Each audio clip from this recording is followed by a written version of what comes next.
Time is a relentless force, and for Europe, the clock is ticking. Why, you may ask? Imagine a world where the transatlantic bond is tested once again, where Europe must stand on its own feet, watching the shifting global powers. Today we dive into the pressing question: what happens if Donald Trump returns? Will Europe and NATO have to fend for themselves? The countdown regarding the future of European security has begun. Welcome to That's Life, I swear.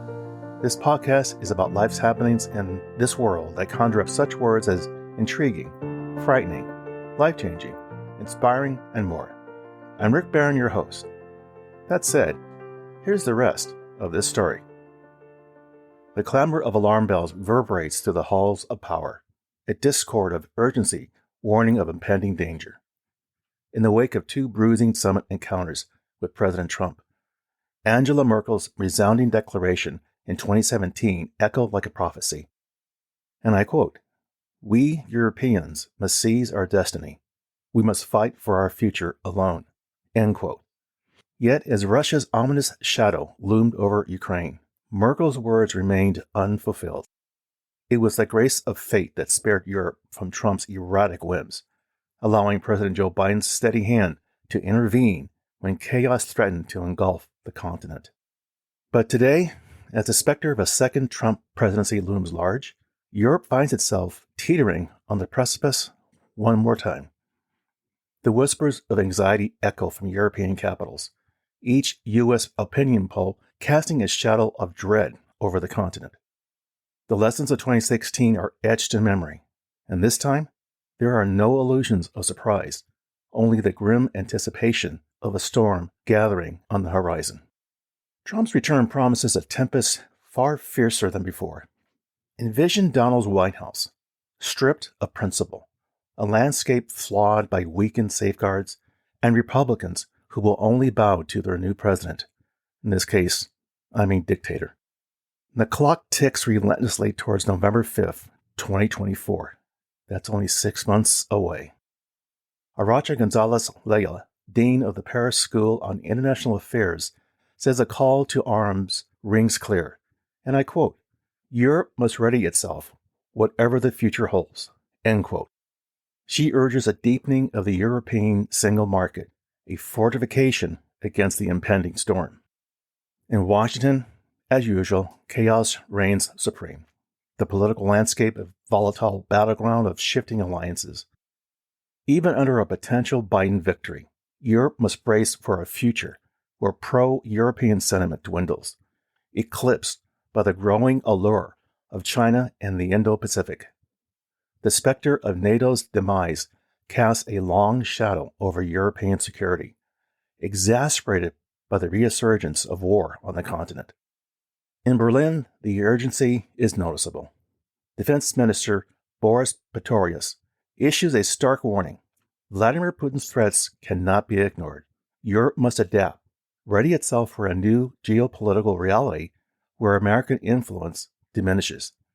The window of opportunity is narrow, and time is of the essence.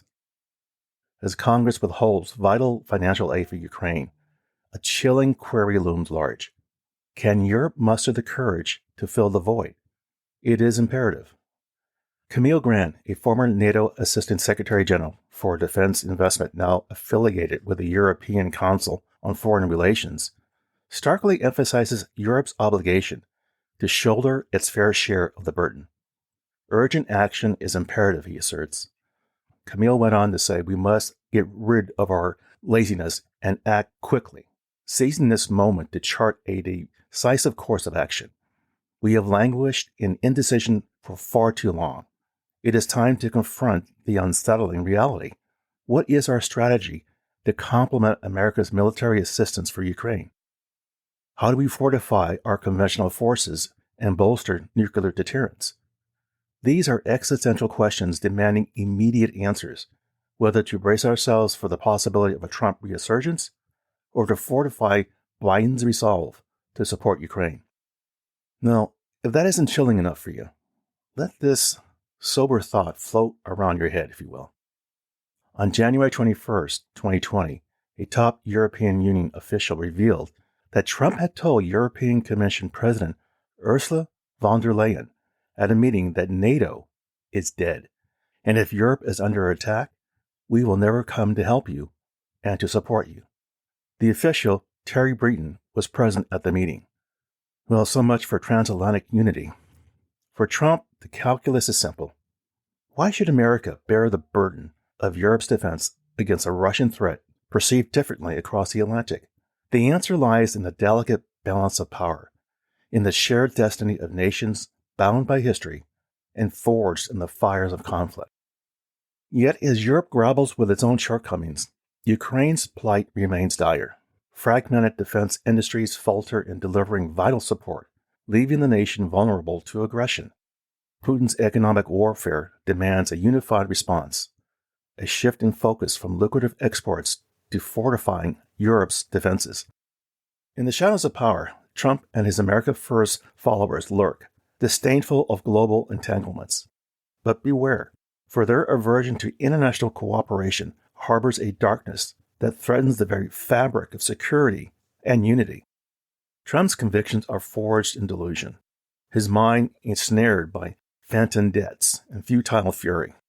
NATO, a barricade against tyranny, stands imperiled by his reckless whims. The creaking of alliance echoes warnings as John Bolton, a specter from Trump's inner circle, foretells a chilling prophecy. The United States abandoned from the very treaty it once upheld.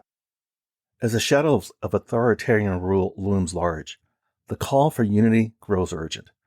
In the face of tyranny's advance, will the light of liberty prevail, or will the world succumb to the darkness that lurks within? The concept of a dormant NATO serves as a chilling wake-up call. With only 6 months remaining before the 2024 presidential election, Europe must rise to the challenge, lest it be consumed by the storm on the horizon.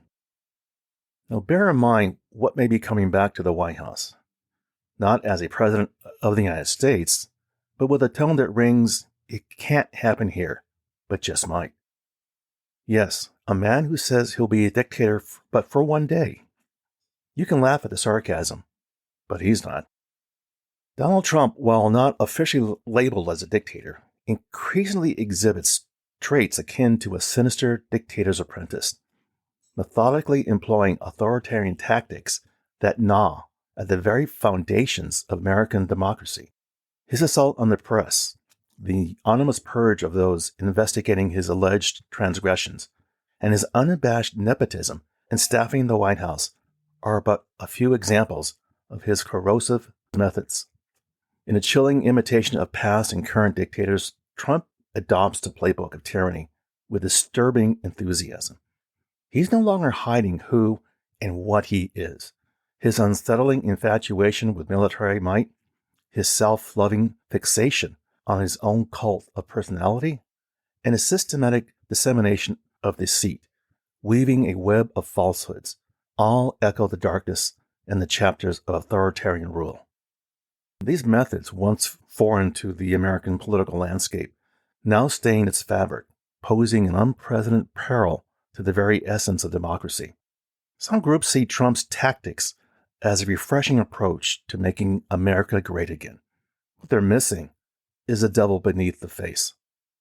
Yet the ramifications of Trump's apprenticeship extend far beyond the nation's borders, casting a dark cloud over global diplomacy. His grotesque adulation and emulation of authoritarian figures, be it Russia's Putin or Turkey's Erdogan, have metaphorized American foreign policy into a grotesque endorsement of some of humanity's most reprehensible regimes.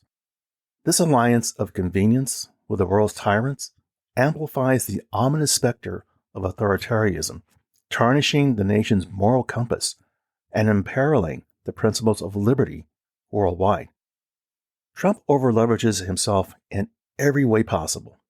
His personal wealth, his reputation, his brand, his political stability, and political viability. The house of cards comes crashing down eventually, but it won't just fall on Trump.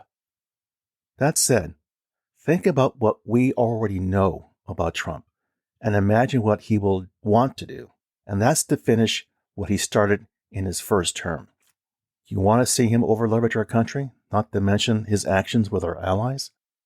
If he comes back, our nation will be dragged through a chaotic road of mud, beyond what we thought possible.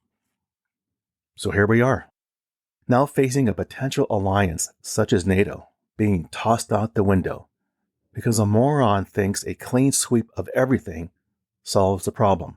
And presto, America is great again. So what can we learn from this story? What's the takeaway? NATO is dead, according to Trump. That was a chilling prospect 4 years ago. Now that war has returned to the European continent, it's downright terrifying. If Ukraine falls to Russia, more European countries could follow. That's why Europe needs to start Trump-proofing very quickly. A second Trump presidency would and will produce a destabilizing shockwave across Europe. We're at a potential historical point here. Trump sees that Russia is a threat to Europe, but not to the United States. So why should America bear the brunt of containing it? Either Trump is just that stupid, which I think he is, or being the contractual man that he is, there's something in it for him. Well, there you go, my friends. That's life, I swear. For further information regarding the material covered in this episode, I invite you to visit my website, which you can find on Apple Podcasts, for show notes calling out key pieces of content mentioned and the episode transcript. As always, I thank you for listening and your interest. Be sure to subscribe here or wherever you get your podcasts so you don't miss an episode. See you soon.